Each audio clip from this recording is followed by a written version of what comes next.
هاينا والغول. قصة المكر والشجاعة. كان يا ما كان، في قديم الزمان وفي سالف العصر والأوان، كانت هناك عائلة تسكن في قرية صغيرة على أطراف الغابة، تتكون من أب وأم و7 إخوة. أصغرهم وأذكاهم كانت الفتاة هاينا. وذات يوم قرر الإخوة ال6 الذهاب إلى الغابة لجمع الحطب، ولكنهم لم يعلموا أن تلك الغابة كانت مسكناً لمخلوق شرير لا يعرف الرحمة، الغول. اللقاء بالغول. بينما كان الإخوة منشغلين في جمع الحطب، ظهر لهم الغول فجأة. كان مخلوقاً ضخماً له أسنان طويلة كالمناجل، وعينان حمروان تلمعان في الظلام، وجسم مغطى بالشعر الكثيف. لم يستطع الإخوة الهرب، فقبض عليهم الغول وأخذهم إلى مغارته المظلمة، وكانت كهفاً عميقاً مليئاً بالعظام المتناثرة، وكان الغول ينوي أن يلتهمهم واحداً تلو الآخر. عادت الشمس وغابت، ولم يعد الإخوة، فارتعب الأب والأم. أما هاينا فبقيت ثابتة قوية، أدركت بذكائها أن إخوتها في خطر، فقالت لوالديها بشجاعة: سأذهب لأبحث عن إخوتي، وسأعود بهم أو لن أعود.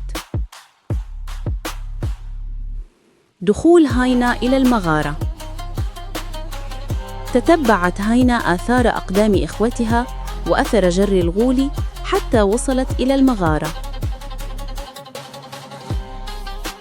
تسللت بهدوء شديد، فوجدت إخوتها ال6 محبوسين خلف قضبان. أما الغول فكان نائماً وشخيره يزلزل جدران الكهف. وفي تلك اللحظة لم تستعمل هاينا القوة، بل استعملت الذكاء والمكر. حيلة هاينا.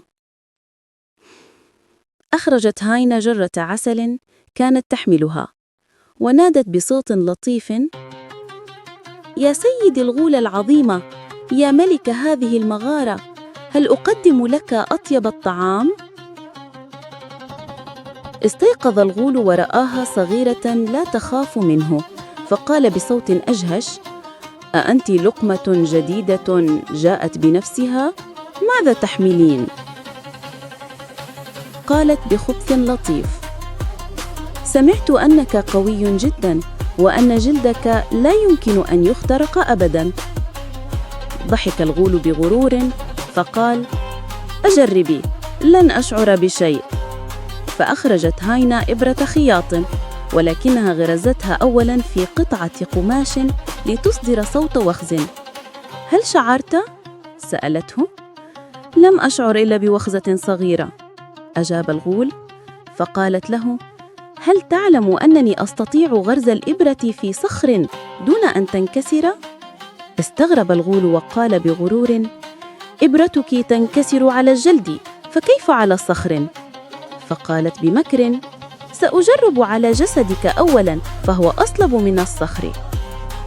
فوافق الغول متباهياً، فغرزت هاينا الإبرة سريعاً في موضع ضعفه تحت إبطه. صرخ الغول صرخة عظيمة وبدأ يتخبط ويتألم، فاستغلت هاينا الفرصة وأخذت مفتاحاً من خصره وفتحت قفل إخوتها.